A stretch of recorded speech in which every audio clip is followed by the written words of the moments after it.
કચ્છના તત્કાલીન એસપી કુલદીપ શર્માને 3 મહિનાની સજા ફટકારવામાં આવી છે। વર્ષ 1984માં નોંધાયેલા કેસમાં ભુજ કોર્ટે ચુકાદો સંભળાવ્યો છે। સામાજિક રાજકીય અગ્રણી એબલા શેઠને એસપી ઓફિસમાં માર મારી અપમાનિત કરવાના કેસમાં સજા ફટકારવામાં આવી છે। કચ્છના તત્કાલીન પોલીસ વડા કુલદીપ શર્મા તેમજ અન્ય 3 અધિકારીઓ સામે ફરિયાદ નોંધાઈ હતી। 41 વર્ષની લાંબી લડત બાદ ભુજ કોર્ટે ચુકાદો આપ્યો છે।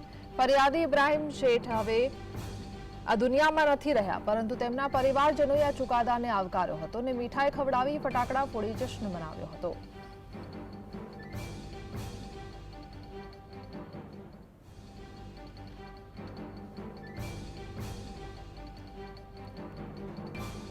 ખાસ કરીને આજે 41 વર્ષ પછી નામદાર કોર્ટે જે ચુકાદો આપ્યો છે એને આવકારીએ છીએ।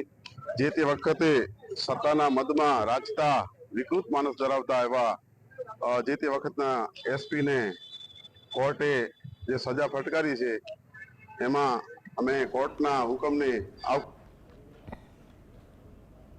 સંવાદદાતા દાઉદ જોડાય છે। દાઉદ, 41 વર્ષ બાદ આખરે ચુકાદો આવ્યો છે, શું જાણકારી?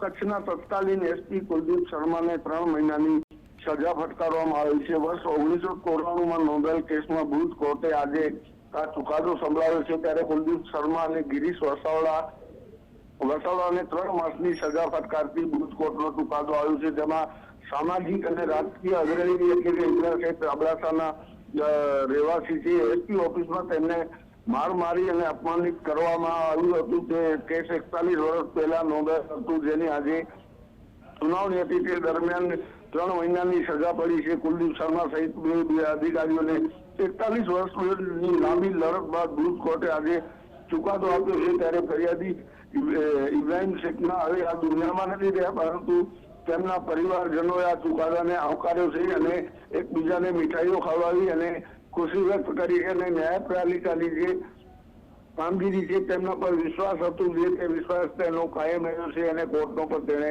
આભાર માન્યો છે। જી, આભાર।